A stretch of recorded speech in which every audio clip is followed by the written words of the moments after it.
Good evening, Facebook and YouTube. I'm Angela Green, Executive Director of On Location Memphis, and I want to welcome you to the MMB Live Show. This is our monthly, I guess you could say, broadcast, latest news, television, and film, and music information, news, interviews with industry professionals, as well as our MMB track of the month. And here to help me with the MMB Live show, as always, is Miss Christie Taylor. Hey, Christie, how you doing? Happy May. I'm doing good. We are in the month of May. Wow, Yes. 2021.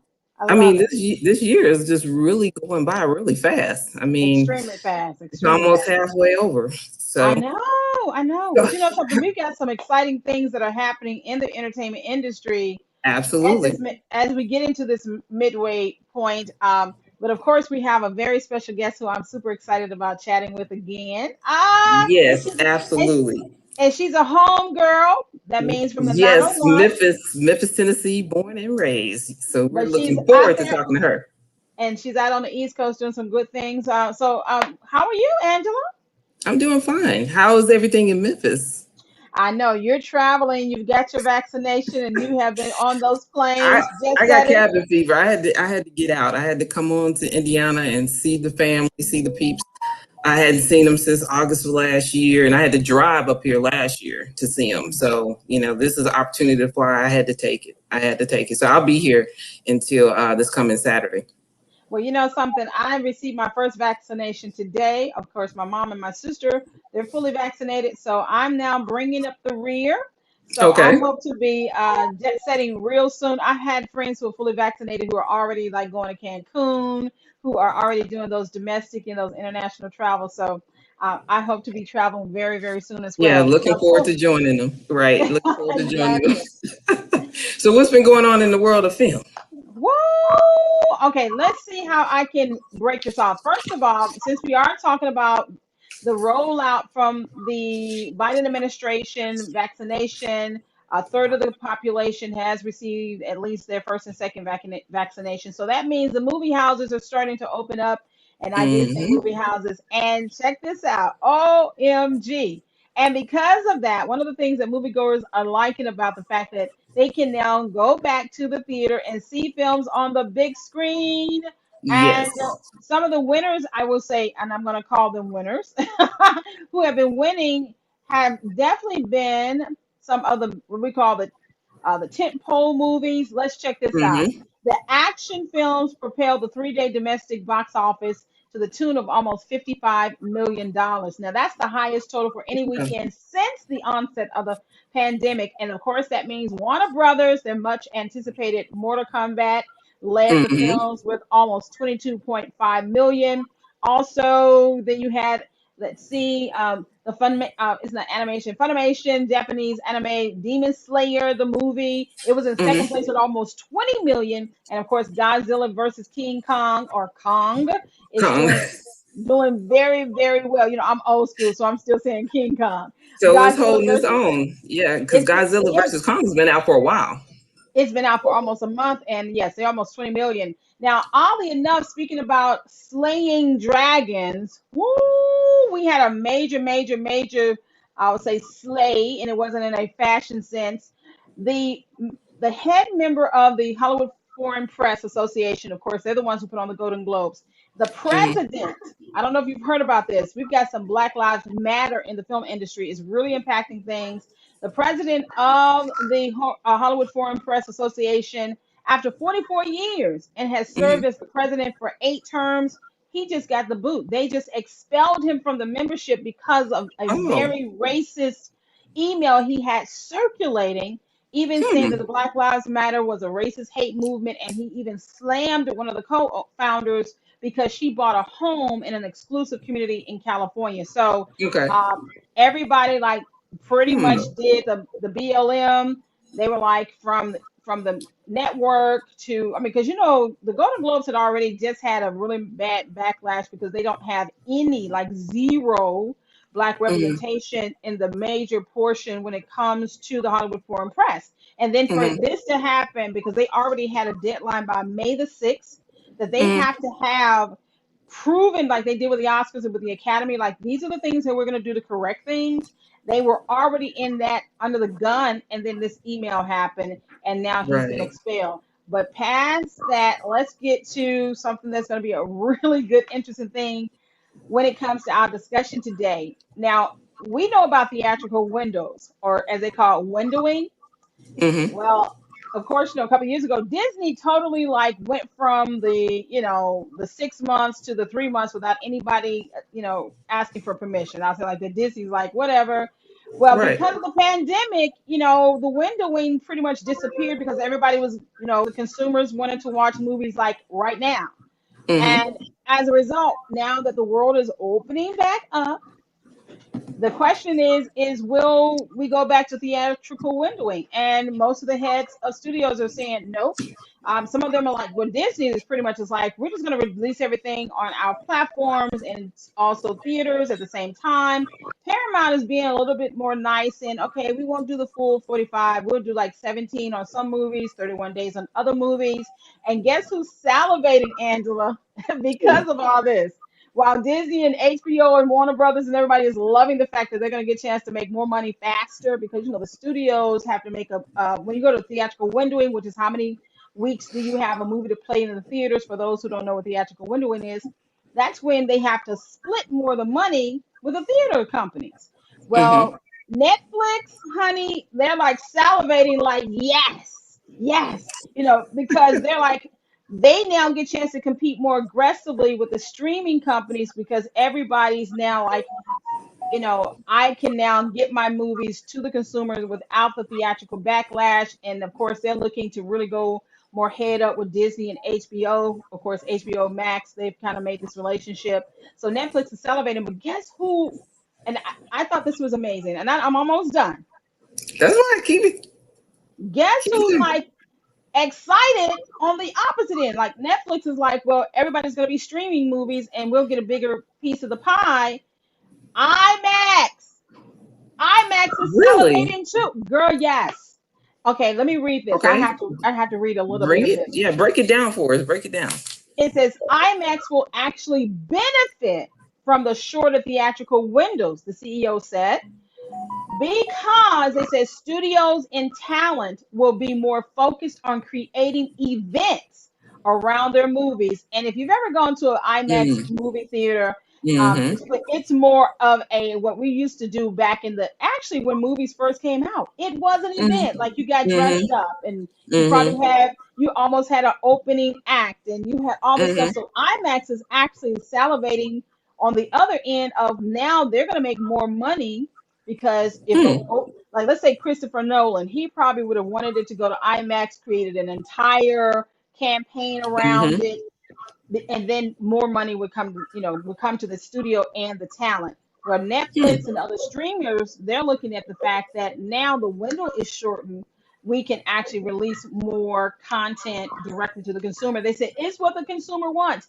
But last but Mm-hmm. not least, Apple, they said streaming companies will possibly also, just like IMAX, benefit from the shorter window because the studios won't be monopolizing the theater space. So now your micro Mm-hmm. shorts, you pretty much could almost be a Okay. film festival year round because you'll have Mm-hmm. more theater space More in theater space.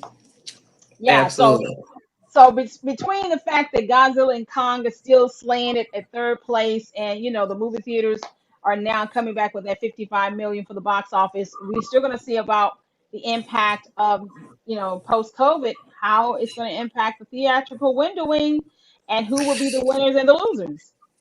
Christy, I'm not even really surprised by this because I Yeah. remember back when Warner Brothers and HBO Max announced that they were just going to go simultaneous release on the platform HBO Max and in the theaters for the whole Yes. year of 2021. To me, that made absolutely the best sense. Why Yes. not give everyone what they want? Those who want to go into the theaters, let them go into the theaters. Those who want to stay home, let them go stay at home. I mean, there are many people who have full theaters in their homes, and that why not stay at home and watch the film? So the fact that the industry is moving in this direction is not a surprise to me. It just makes good sense. And It it seems makes like it's going to be a win-win all the way around. It's going to be a win-win for the independent community, as well as film community, as well as the major film community, and everyone is going to have the opportunity to make money. So yeah, it all I sounds agree with you. absolutely fabulous to me. And Angela, you totally spoke like a legal person who is counting pennies and dollars and cents, because they Always. talked about that always, because they were like, people have invested in home theaters like major money. So the consumer Hmm. wants the theaters now, they want the movies now because they've already invested. And like you said, for those of us who are diehards who got to see it on the big screen, and I tell you, if you put a Marvel movie in the IMAX, Hmm. come on. Oh my God. Because I'm already in love when it goes 3D and things of that nature. So to see it in an IMAX and create probably an event around it, almost like what we did with Hmm. Black Panther, that'll Right. probably be the norm. That'll be the norm. Yeah. Absolutely. Well, it's So just that's very really good. interesting. It's very interesting that the music industry is basically taking a page out of their playbook. I don't know if you've heard recently, and I think I just saw this a couple of days ago. Live Nation is wiring more than 60 venues in a high-tech plane to bring concerts to everyone. So essentially, they're doing what the film industry is doing. They're basically setting this up for live concerts where you go into the venue, you have your live concert, but it's also going to stream live simultaneously. So you can buy your ticket to go live, or you can buy your ticket to watch that concert at home. So Wow. Live Nation is doing this. That's smart. That's smart. Several venues that they're looking to set up this way. The first one is supposed to be, I guess, Wiltern Theater, which is an 1,800 seat theater in Los Angeles. And right behind, and that one is supposed to be, they're going to begin May 7th. So this is just right around the Woo! corner when Like they're this going to have month. that first live stream, simultaneous concert live stream performance. And then they'll follow that up with several more. I think the House of Blues locations in Chicago and New Orleans, the Fillmore venues in San Francisco and Philadelphia, the Gorge in George Washington, and Shoreline Amphitheater in Mountain View, California. So, hey, I think this is looking, shaping up to be the new norm. You know It what I'm is saying? definitely the new norm. It is the new norm. And going back to your point on the winners and the winners can be anybody if they position themselves and pivot. If they just Correct. simply pivot, if they just read the tea leaves, if they just see the right handwriting on the wall and understand that people will be able to get content of any type, in-house, in person, or online. So yeah, and of course, Absolutely. even our guest today is at the forefront of that. So I'm super excited for this Absolutely. conversation. Exactly. And speaking of our guests, I remember, was it about 2 years ago, you kind of pressed upon me, said, Angela, we need to bring back the film festival. I mean, we need to do something with the films festival. And I knew that I wanted to do something a little bit different. I didn't want to just do your regular film festival. I always kind of wanted to, I'm always focused on the money, the Right. monetization. How are people able to make money from this content?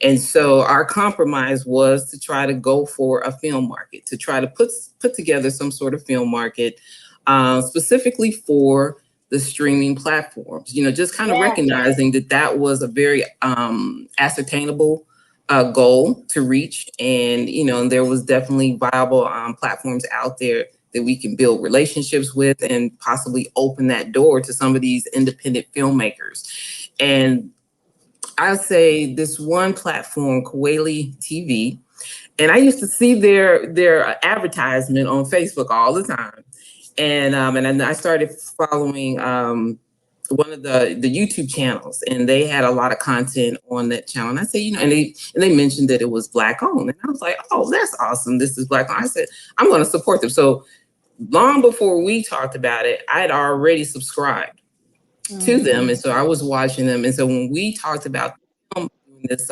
film market, I just started sending out blind emails just to see what type of relationships we could build. And so I sent an email to the contact page for KweliTV, and lo and behold, I got a response directly from the CEO and founder, and that's Miss DeShuna Spencer.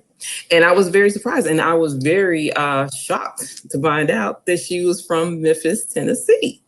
So I'm sure there are many people who are already familiar with KweliTV, but we're very proud and to have her with us tonight so that we can just talk about her time in Memphis, but then also talk about how KweliTV has fared with the pandemic and all the things that have gone on with that. And then also just talk about how people can submit.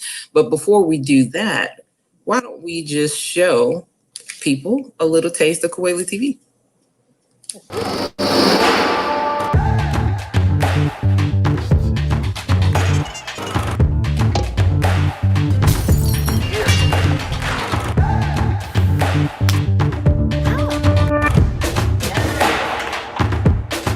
Does your girlfriend know we're here? Yeah, she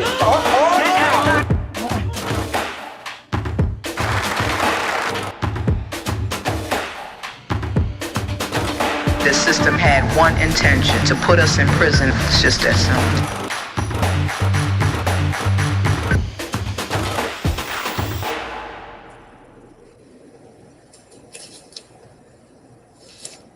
Welcome, DeShuna. Hi, thanks for having me. Yes, it's such an honor to have DeShuna Spencer of KweliTV, and I love the tagline, "Our Culture Curated," which is such a, I had a chance to talk to you. I think, who was it, last year or the year before? It was last Um, It was year. last it year. was, last summer. So time has flown. Let me tell you, Oh, yeah. and to see the things that you're doing, and of course we're gonna get straight to it. Okay, Angela. Woo! Yes. Yes, ma'am. I one of the things that I wanted to find out about DeShuna, of course, we kind of know a little bit, is DeShuna, your Memphis origin and where you are now. Yeah, so born and raised in Memphis, Tennessee. I first lived in South Memphis near Orange Mound, and then when I was 12 years old, we moved to Whitehaven. I actually graduated from Whitehaven High School most of the year. I graduated from Whitehaven High School, and my parents, my brother, they're all still in Memphis. They all still live in Whitehaven to this day. So I haven't been home because of the pandemic, but I'm really looking forward to being home again. So yeah, definitely born and raised. Now I live in the DC area. I went to Jackson State University in Jackson, Mississippi, studied there for 4 years, lived in the Bay Area, lived in Buffalo where I met my husband.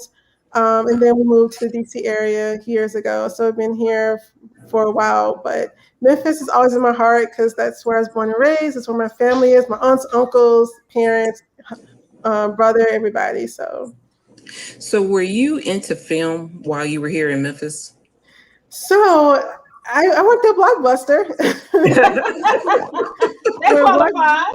Yeah, so I love storytelling. I would say that. And so as a kid, I was really into reading. I was really into books, and I was into film in a way where, like, my favorite film as a kid, which is weird. I love Hollywood Shuffle. Like, I probably shouldn't have been watching that as a kid, maybe. Same with School Days. I was in elementary school and I saw School Days, and again, probably shouldn't have seen it, because some of the racy scenes as a child. But the beautiful thing about Hollywood Shuffle is really it kind of full circle for me, because the message in Hollywood Shuffle is really about the film industry and how Black people sort of have to get these demeaning roles in order to be successful in Hollywood. And so I remember as a child watching Hollywood Shuffle, really loving that message, but then watching it again as an adult, I'm like, this is why I started KweliTV. And then in high school, I worked at Blockbuster. It was my best job ever. I used to send movies home all the time, and I was addicted, at that time, just because I was around movies constantly, working at Blockbuster before all imploded and Netflix took over. That is so true, because I remember. Did you work? Okay, I should backtrack. Which Blockbuster did you work? I worked at one in Whitehaven. Right. Okay. Yeah. Oh, Elvis Presley. That's Oh, what Elvis Presley. Oh wow! Of course, good.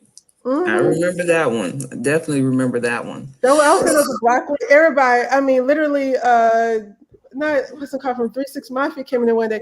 Everybody would come in there. Yeah. That was the one. That was the one. Everybody and grandma was at the Blockbuster. It was crazy. Crazy fun times. So you say you went to Jackson State, so JSU, which of course, for those who know Memphis, we have, the Southern Heritage Classic, and it's constantly a battle between JSU, Jackson State University, and Tennessee State University. So, number one, I just gotta say, what was your biggest influence from Jackson State that propelled you further past Blockbuster in your addiction to film? So I would say at Jackson State, I didn't study film as much. I would say I wasn't really into documentaries. So as a journal, I studied communications, and so I studied journalism. I thought I would be a journalist. Like I thought that's what I would be doing for the rest of my life. And I was there. That's when I sort of had the idea about starting a company. Of course, Netflix. I would say Netflix started toward the end of my time at Jackson State. And I never anticipated starting like a company like a Netflix. It wasn't on my radar. I didn't even know how to do it. And at the time, they were sending DVDs out. They weren't doing a streaming service at the time. Right. And so it wasn't really on my radar at all. I just wanted to create content, but not in film. It wasn't until I would say right before I graduated, I had this ideal of being a documentary filmmaker and really sort of taking the ideal of, the written word and make it into, to make it a visual, to tell a story visually. But as life happens, it's like a side story. I had a boyfriend who was a military officer, and following him, and it didn't work out, and life happens. And then I moved to the DC area, and I was like, oh, I'm going to start my online magazine, which I did start. It was called Empower Magazine. And while I was doing that, I still worked full time for an organization in the DC area. I was a director of communications. I was in charge of social media. I was in charge of their magazine, newsletters, everything. In charge of the entire department. At the time, they were just starting to dabble into video, and I thought it would be a really great opportunity for me on someone else's dime to learn about video. And so at the time they would spend like $1,000 a year on continuing learning. Yeah. So that $1,000 I went to community college, and I took a documentary class. I took a video production class. I took a producing class. And then DC has this production program that you can take over 6 months. And I took that as well. And that's how I sort of decided, okay, I'm going to do this video thing or this documentary. And I did a documentary in DC called Mom Interrupted. It was about 7 moms who lost their children to gun violence. Once I finished the documentary, from there, I made this decision. That's when the whole idea for KweliTV started to pop into my head. And then I was like, do I want to create more documentaries, or do I want to create an opportunity for other content creators? I really started getting into the independent film space and started seeing there were so many films out there. I was naive, like a lot of people, where people say, "Oh, there aren't that many Black films, there aren't that many Black filmmakers," but there's so much content. You go to these festivals, or this content's being cranked out all the time. The reality is that they just don't get distribution. And so I was like, well, let me put my vision for being a filmmaker to the side, and let me focus on creating this platform. And that's what I've been doing ever since. But at the core of it all, I always tell people it's all about storytelling. That's something that I've been extremely passionate about. Even in elementary school, I was an avid writer. I used to write short stories. I would, write character, descriptions, and I would do all those things. What you do to even, in the film, you write out the characters and plot them out. And so I've been doing that ever since I was a kid. I never knew at the time that it would bring me to this. But I'm really, life takes you on these ups and downs and twists and turns. You don't know where it take you, but that's how I ended up with Kweli. That's an amazing journey. That's an amazing journey. So storytelling is at the core. With storytelling being at the core and your aspiration to be a documentarian, I remember we chatted one time last year about the miracle of actually launching KweliTV, which is a beautiful story. Could you share that with us? Yeah, so it's how much time do we have, right? So when I had the idea for KweliTV, literally I was flipping through cable. I was like, oh, I'm going to start the streaming service. I'm going to do it. I didn't know what I was doing. Like I said, my background's in journalism. I knew how to write stories for the online magazine. I was really great with WordPress. I could do anything with WordPress, but you can't start a streaming service on WordPress. It's just not going to work out. And so I started to figure out, like, how can I make this happen? So the first thing I did was I started doing some research and just trying to, okay, how do I do this? How did Netflix start this company? Of course, Netflix are not giving out their, the blueprint to start a streaming service. And so I ended up talking to one of my board members from my online magazine, asking him, like, about the tech side of things. And he was sort of educating me about, how to start a company, especially of this magnitude, tech-wise. And so I ended up applying for this pitch competition. The first competition was actually almost 10 years ago in 2012. Wow. Yeah. Time is flying. Yeah, exactly. And so at the time, I was like, should I do Empower Magazine or should I do KweliTV? So I was like, oh, this crazy KweliTV idea. So I bought a domain name and I put together a little WordPress about my vision for the company and I applied for this competition. I was a finalist. I didn't win. There were 10 finalists, only 5 people got the 50K. And when I asked them, why I didn't win the money, at the time they said they weren't sure about the future of streaming, which is insane because that's the world. Like, that's the world we live in. So I was like, Right. Maybe I'm wrong about I was like, am I wrong about my idea? Like, will people not, because at the time it was literally just Netflix and Hulu. Like, they were the only streaming service. No one else was doing it. And so I was like, am I wrong? And then life happened. My aunt died. My brother's child, their first child, died. My dad was diagnosed with cancer later that same year. Like, literally in 2012, I had like this Job moment where all this crazy stuff started to happen. And then in 2013, I got sick. My dog became paralyzed. My dad was in the hospital for like 6 months.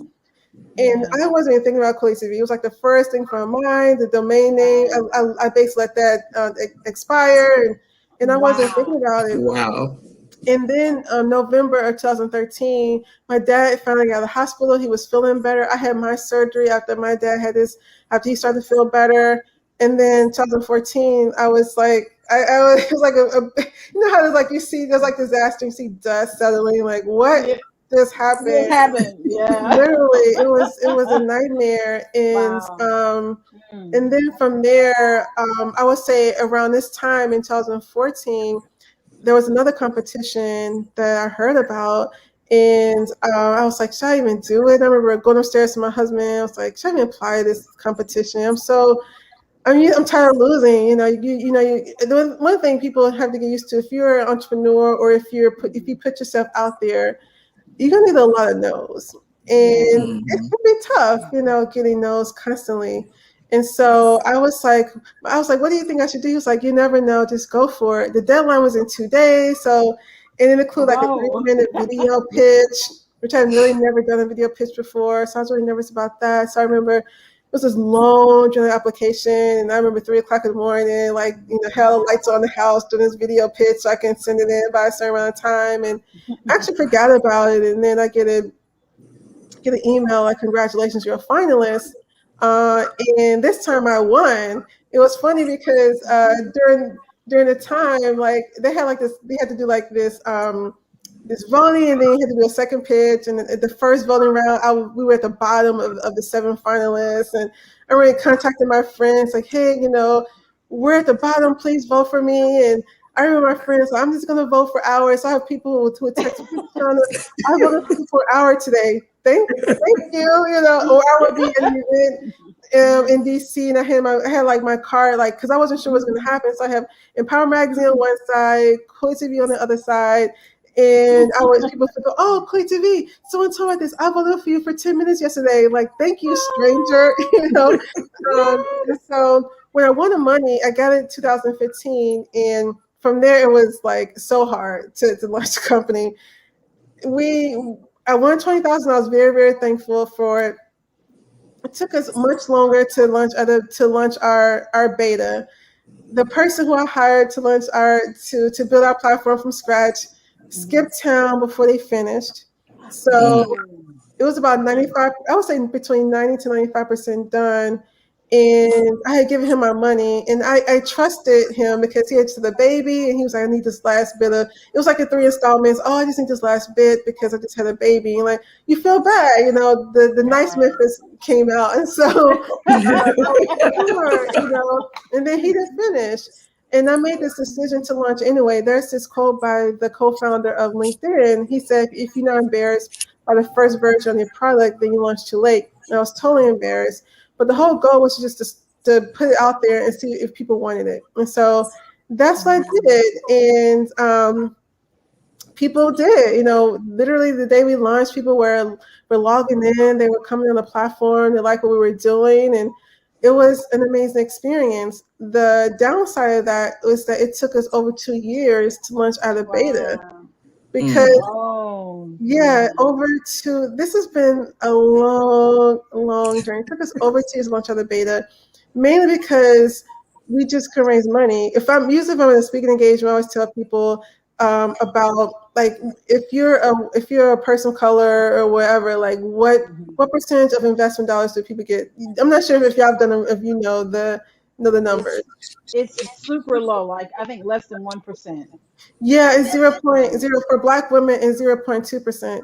For women it's 2%, like, and mostly white women. So only white women get 2% of investment dollars. White women, which means all the money goes to white men, literally. Wow. And so, and Asian men are part of that too. But I didn't know it was that bad. And I remember going to pitch competition. Well, not pitch competition. I remember meeting with investors and them basically saying, you need to ratchet on there, or, you know, don't you guys have BET, or, you know, you need to partner with Warsaw Hip Hop because Black people only watch, you know. It was all these negative things. It was very depressing for me. I remember being really depressed, like, because, you know, I remember literally before I wanted the initial $20,000, I remember praying, you know, and saying, if this is for me, let me win the money. If this is my life's work, if this is what I'm supposed to be doing, let me win. If I'm not supposed to win, I'm not supposed to be doing this, don't let me win the money. I remember crying because I really, really wanted to win. I had never won anything before my entire life, and I wanted to win so badly. So it was a very hard prayer to pray. Yeah. And I won. So I'm like, oh yeah, this is about to be on the popping. And it took 2 years to launch out of beta. I mean, like, what's going on? And we found launch out of beta, and it was mostly through pitch competitions. One of my first pitch competition was at Harvard University, at their business school, Harvard Business School. It was this African competition for businesses that focused on Africa. And we have African content, but we're not focused solely on Africa. But hey, I'll put I'll toss our head in the ring and I'll see what happens. It was interesting because I've been working on a company for so long. When I found out I was a finalist, I had to fly myself to Boston, put myself up in the room, and all of that, like, all on my own dime. And I got these tickets to this concert. It was like Music Soul Child, like a whole bunch of really like neo soul people, like Erykah Badu or something. I was so excited. It was the exact same day of the pitch competition. I remember going to my husband. I was like, I never went anywhere. I had to fly there with my own things like DeShuna. If you don't go to Boston, there's always in the concert. You may actually win this.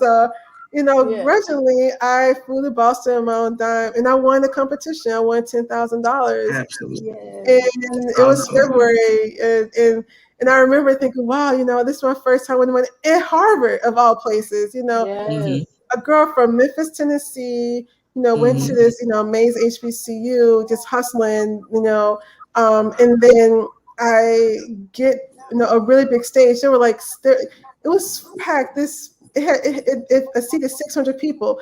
There were 600 people watching me pitch my company. I was so absolutely nervous, but I pitched to win. Like, I need this money. I'm not leaving without this money. And I won. It was just so amazing to win. And from there, I just started winning pitch competitions, still trying to figure out how to launch on the beta, but eventually launching with that money. And it's just been, it's been a roller coaster ever since. But That's life. I always tell people that if you believe in your vision, it's not going to be perfect. That you just have to keep at it if you really feel like this is what you're supposed to be doing. And every time I feel like is this still what I'm supposed to be doing? I get a reminder that I'm still on the right track, and so I'm still here.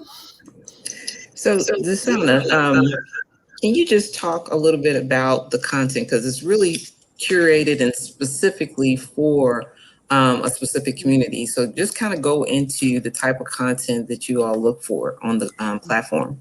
Yeah, so the content, the lead character has to be of African descent. That's the most important thing. Kweli means truth in Swahili, so we want to tell authentic Black stories. We also really want to change the Black narrative. And so when it comes to the type of stories we choose, we just don't want anything that's stereotypical, demeaning, monolithic. We want to celebrate, we want to celebrate ourselves here in the U.S. and anywhere else in the world. And so we're really particular about the type of stories that we have on the platform.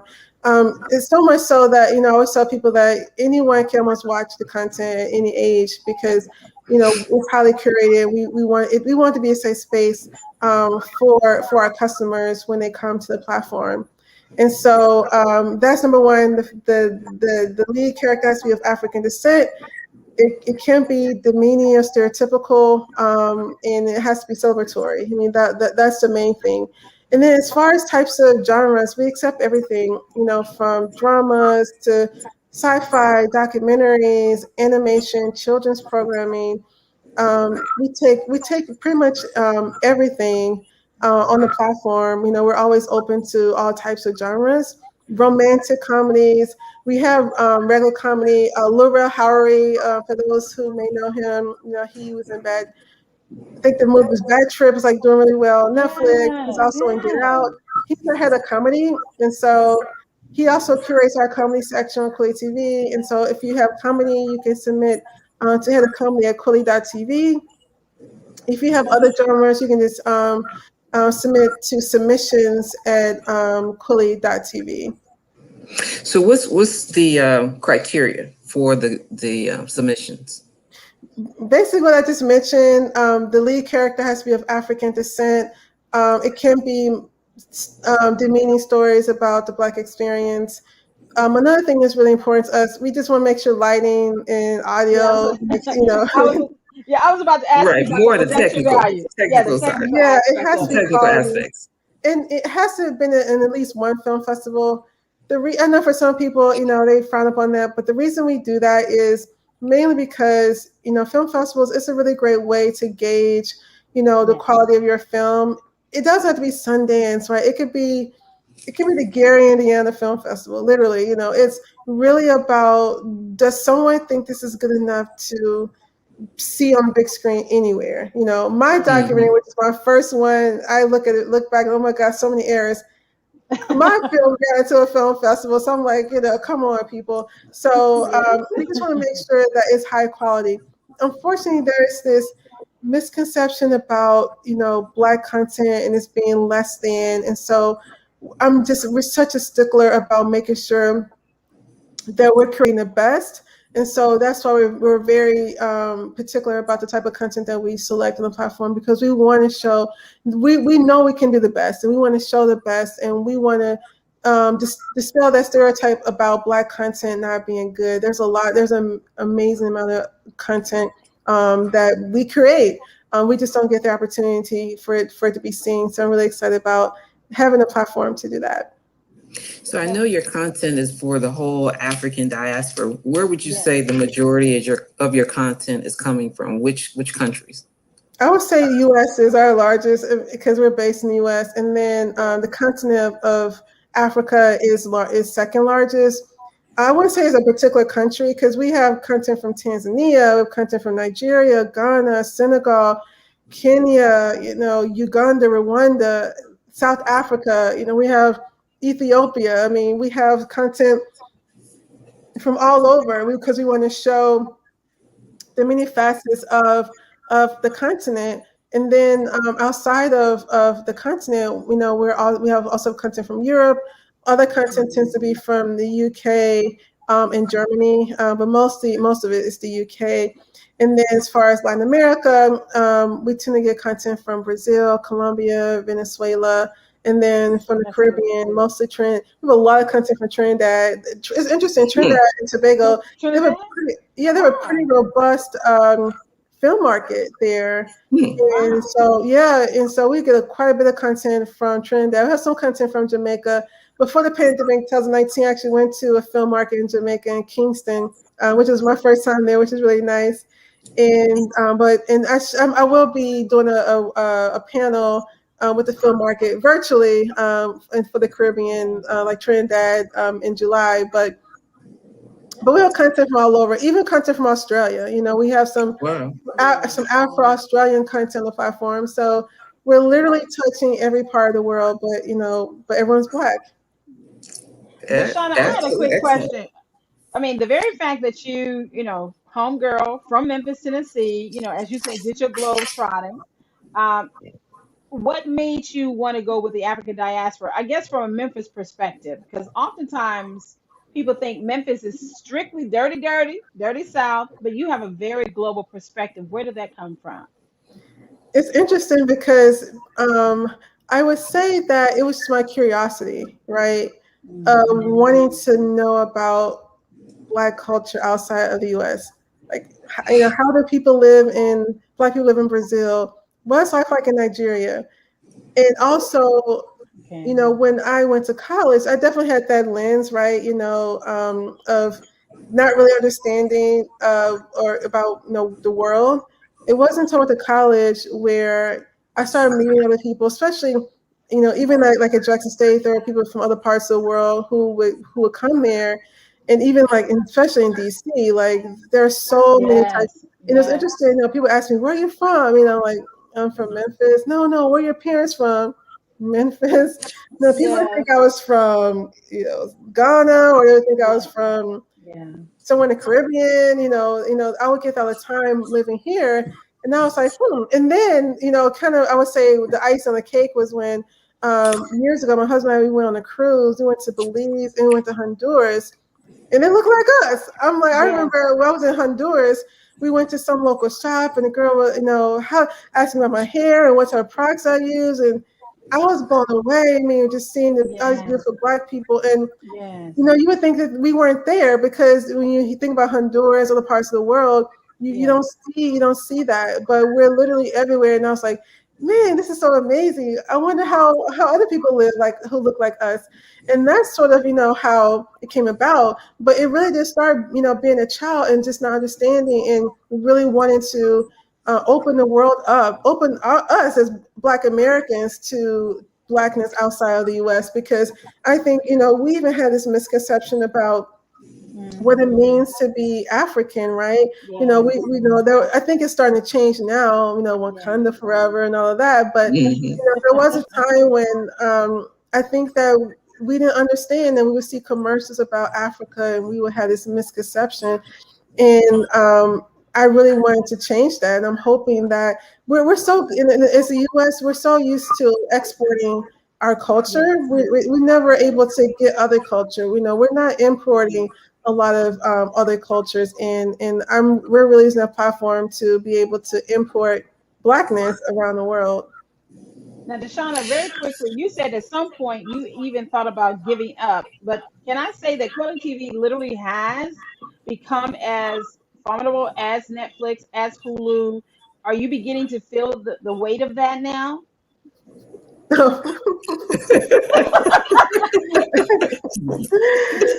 It's interesting because on the surface, people are like, wow, I'm so proud of you, DeShuna. Like, you people are just like, and maybe because I'm in the grind every single day, it's so hard for me to sort of see how other people see me, how other people see the platform. I'm just grinding, trying to make it happen. But I don't know. It's interesting because last year, PC Magazine listed us as one of the top 10 movie streaming services. We were listed in 8th place. We were behind HBO Max. I almost passed out when I saw it. I think I cried because believe it. This company. And it's like, wow, people notice that we're just not some willy-nilly company that's putting anything Yes. out there. Like, it's very intentional. Mhm. And those companies before us, the other 7 companies, are multi-billion-dollar Billion-dollar companies. companies. Yes. Mhm. And I Yes. still think with $20,000 in a dream. So Well, speaking about That's that all right. dream, yeah, speaking about that dream, because the way you, like, your slogan is our culture curated. I think the fact that you have curated content has put you in the same vein as, I think it's called the Criterion Collection. right, So it really is. And of course, there's a lot of they've actually had to address their diversity issue in the last couple of exactly. years, because they have not widened the canon that they have of curated. They're saying the entire film industry for over 100 years, these are the best.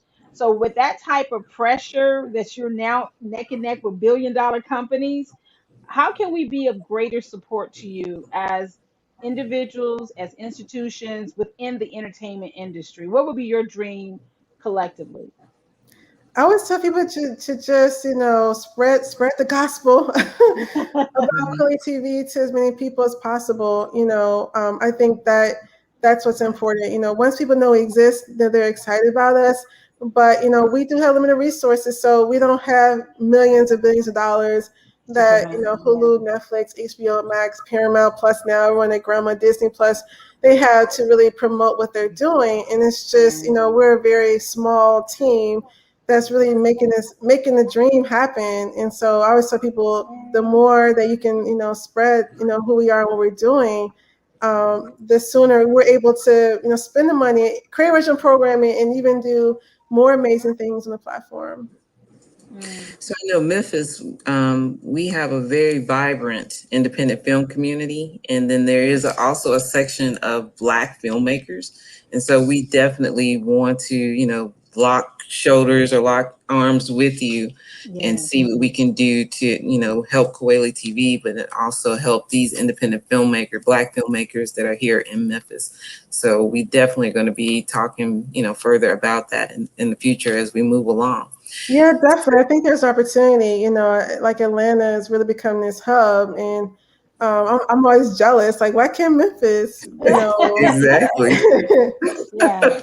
Well, we're We working definitely have on that. opportunity. We're Yeah, working we're on working that. on it. We're working on it. Now, going back to the more deeper part of the industry, and I know we're going to get a little heady on this, is like what type of investment, because you talked about angel investors in the less than 1% that are African American woman.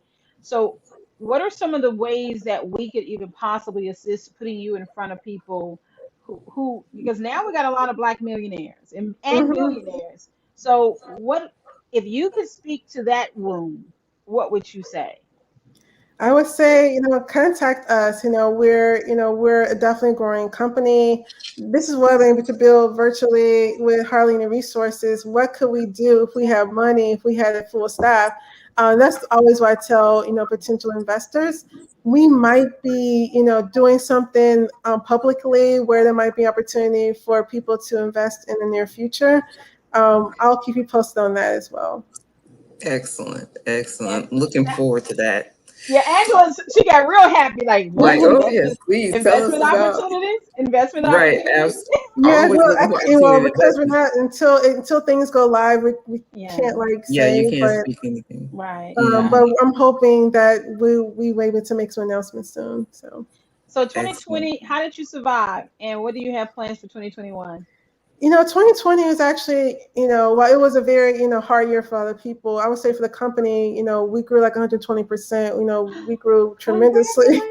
It I was believe that. insane. I think, between the pandemic and then also with, George Floyd, and Taylor, Ahmaud Arbery, and all the Yes. other things, we definitely had an influx of new customers come in, even people who don't look like us, Yes. people who wanted to learn about the Black experience and really wanted to come to authentic place. Their Black friends who said, hey, don't watch The Help. The Help isn't really the movie or framework, not exactly what we want to see to learn about Black culture. There are other places. And so also, we also grew like in corporate wise. You definitely got a lot of corporate, organizations reaching out to us, doing diversity inclusion training through our films, having film Wow. discussions. So I did quite a bit of that last year as well as this year. I've been doing it as well. And so it's been really interesting.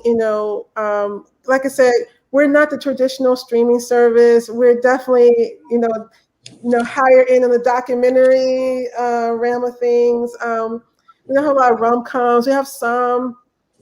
And so I think, for us, there's definitely opportunity for education as well. And so it's been really good. We're just hoping that we're able to, continue that trend of growth, but just really excited, about, how we've been able to grow so far in this past year. And as far as this year, you did mention that. As far as this year, we're going to be revamping our platform. We have a new website, new apps, revamping our apps coming. I would say by August of this year. We're also going to be in Samsung. We have an app on Samsung beginning in August as well. And so really excited about that. And we're also going to be adding audio to the platform. So we're going to have audio and video so people can watch content. They also can listen to stories, and people will also be able to chat live when they're watching content as well. So, yes, good. Okay, because I did notice that in some of the latest write-ups, they are talking about that expansion, of course. For those who be like, well, where can I actually watch KweliTV? Where are all those platforms currently that they can just log on and become members? Yeah, so they can subscribe on our website, and they can watch on the website. They also can watch us on Roku, Apple TV, Amazon Fire, Android TV. We're on iOS, Google Play for Android, which is just Android app, and Chromecast. So we're on a lot of different platforms. We're also on Comcast and Cox Communications as well. Excellent, cool. excellent. Yeah. And it's quite affordable. It's very affordable. $5.99 a month. Very affordable. Very affordable. I think that was the initial Netflix price. Was it $4.99 or $5.99 when they were sending out those DVDs? Was that the Netflix price? I think. Yeah, it was around there. Yeah, now that was more like $17 or something like that. Or it is now. It is now. Yeah. But when they first launched. So in other words, ladies and gentlemen, get in on the KweliTV while it's still the $5.99. Right. Because as it expands, we want to grow with her indeed. So we greatly appreciate you so very much. Oh, thanks for having me. Yes. I appreciate it. Thank you for joining us, DeShuna. And for those who are late to the party, this is DeShuna Spencer of KweliTV, the founder, and we want to show her Memphis love. Memphis in the house. She lives in my birth city of DC, but please be sure to share this video to your platform, to your circle, and make sure you rep the 901, DeShuna Spencer, KweliTV. Subscribe today. Absolutely. All right.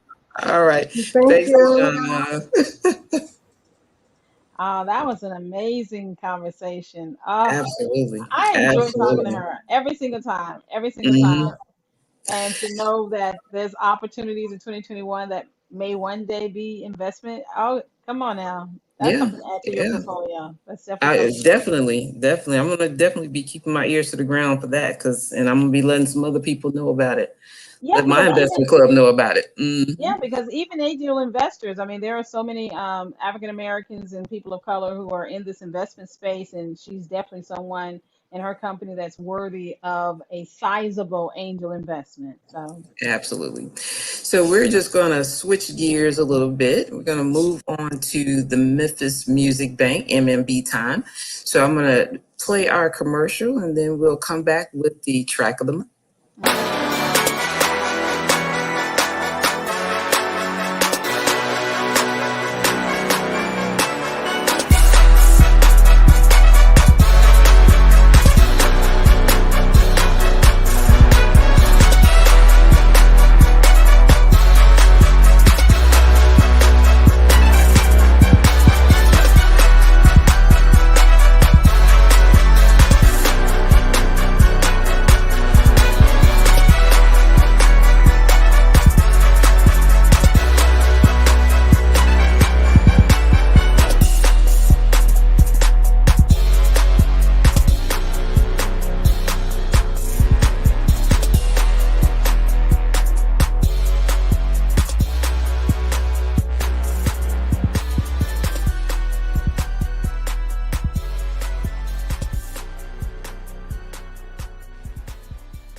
no matter how often I watch that commercial, I love I know it I every love that time. commercial.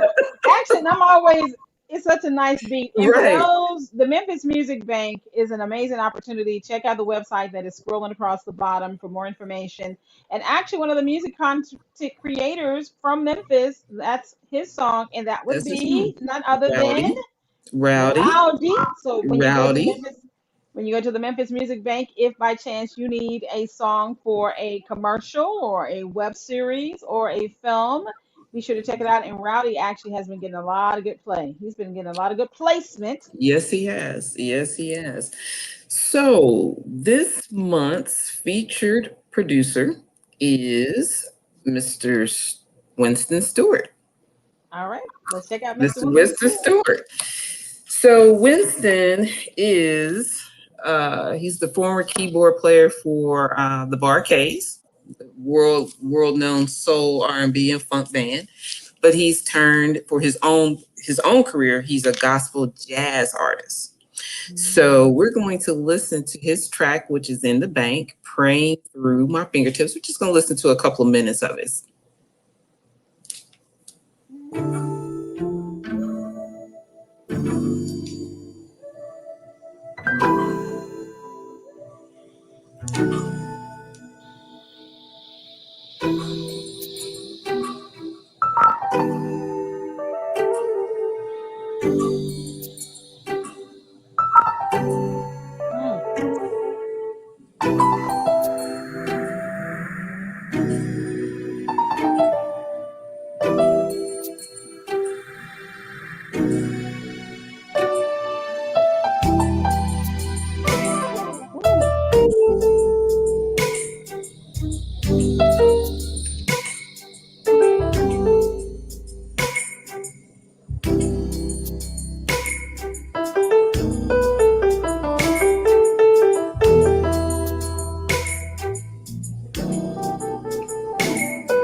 I love That is that. Praying Through My Fingertips by Winston Stewart. That's absolutely one of my favorite tracks of his. And That's I've been knowing Winston for several years. He's always been very supportive of me, of all of the things that I've tried to do for music artists here in Memphis. And when I first launched this, and we were just letting artists in Memphis know, he was right on it. He was like, yes. "Oh, sign me up! I'm going to be a part of that." And for him to have reached the levels of success, being a Yes. member of the Bar-Kays, that's a Yes. worldwide known band, out of Memphis, to have reached those levels and still is willing to support other artists here in Memphis who are coming up, who are trying to get in the game. I just really appreciate everything that he's always done for me as well as for the music community. So Angela, I would just like to, while we keep this praying through my fingertips up, for those who may be watching who may not understand what the Memphis Music Bank is, of course, they can go to the memphismusicbank.com for more information. But what's the important for a music creator like Winston's? Why would this be important for a legend like him to be a part of so the bank? always, well, one of the importance is royalty income. You want to have your content placed as many places as it can that can generate that licensing income, especially as you get up in age. You may not be able to go out, do live performances as much.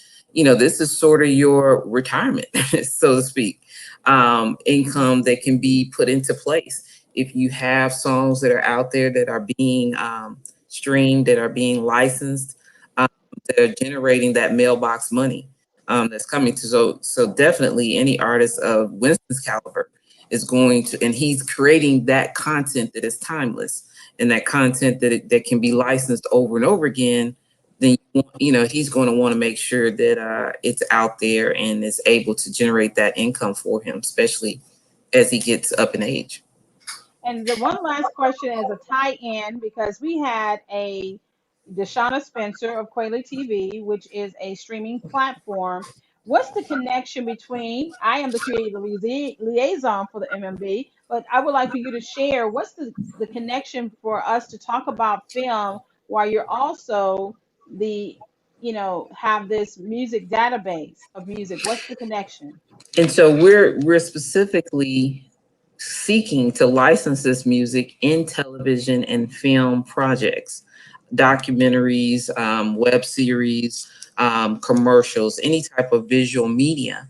And those projects are being placed on platforms such as KweliTV. Mm-hmm. And those platforms are generating royalty income, and they're generating licensing income. So that's where the connection, where we're basically creating that ecosystem between the filmmaker, between the music creator, and then you add in the distribution arm, which is the streaming platforms, who's basically getting the content out to the world.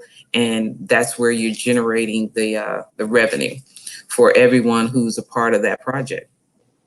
I love it. So for those who would like more information, be sure to go to the Memphis Music Bank. That's bank with a Q.com. And be sure, if you are a content creator on the visual side, we have a bank full of music that you can use as royalty that is legally sound. What's the phrase? Music that is legally sound, reasonably priced, and girl, you made me forget my slogan. Quality Yes. content, legally sound, reasonably priced. That's the phrase. That's the phrase. And for all of our filmmakers out there, this is a great resource. And for all of our music creators, this is a great database for you to submit your music to so that you can move into royalty-based earnings. All right. This has been a great, I think we had a good kickoff to the month of May. Yes, we have. So we're gonna hear from another one of our commercials, and then we'll be right back with some wrap up announcements.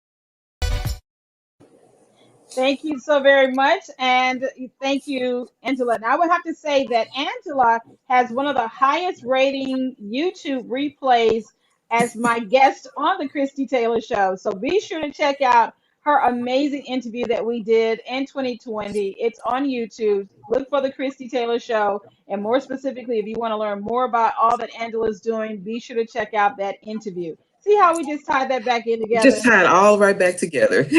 Absolutely. So as we wrap up, just wanted to let everyone know that the mixer competition is coming back for the month of May. Yay! So mark your calendars. May 18th, 7:00 p.m. Central Standard Time, right here live on the All Location Memphis Facebook page is the virtual mixer, MMB mixer competition. This competition is hosted by Katie Burke. We have MMB composers Elijah Pugh and Raid are going head to head. Our feature filmmaker is Christian, and our industry judges are Jonathan Rich. He's pretty much the Simon Cowell of the mixer competition. Yeah, Jonathan Richmond. Exactly. And newcomer to the competition is Dennis Reed, filmmaker out of Detroit, Michigan, playwright, author, and producer. So that's the mixer competition. And then, so definitely tune in. And then we're always looking for artists to be a part of that competition. So if you're interested in being a part of the MMB mixer competition, looking for Tennessee music creators, it's definitely a way for you to connect to film creators. You get paid. The winner is paid for a music license, and you definitely able to network with TV, film, and music industry professionals. If you are interested in doing that, feel free to send an email to Angela at onlocationmemphis.org. All righty. And you know something, And shout out to Rowdy, who is hanging out with us tonight, one of our music publishers, whose oh, music okay. is in the bank. Yes, he's Oh, I hanging didn't out with even us know that. tonight. Okay, Yes. excellent. And to everybody, I even had one of my friends, Robert Rush from LA, Angela Okay, Rogers. She's been chatting with us throughout the show. So, and of course, excellent. Cassandra Hill. So we appreciate everybody who is watching us live and all those who've dropped by and those who are going to be watching the replay, both on Facebook and on YouTube. Be sure to Okay. share this with your circle of friends as well. And then last but not least, the mixer competition is branching out. We want to see if we can spread our wings and see if we can touch another area of the music industry. Maybe an area that most music creators may not be thinking right off the bat. Mhm. But we are planning a MMB mixer competition gaming edition. There is a such thing as composing for video games. And so we right now are looking for game developers, video game developers, if you know someone. Let them know that we are looking for them to participate in our MMB Mixer Competition Gaming Edition. Definitely a great way for them to meet music creators. We're going to introduce this world of game development to the music community, and definitely a way for you to network with music and video game industry professionals. So if you fall into that category, feel free to shoot me an email, Angela at onlocationmemphis.org. We are looking for you. So just trying to do some new things, I trying love to it. broaden our horizons, and see what we can, how we can introduce other aspects, other facets of the music industry to those here in Memphis and those connected to On Location Memphis and the Memphis Music Bank. So I think it was a good evening. When you say so, Yes, I would say we yeah, kicked off this first Monday in this beginning of the month of May. So yeah, a great kickoff. DeShuna represented us, representing plural the 901 very well globally.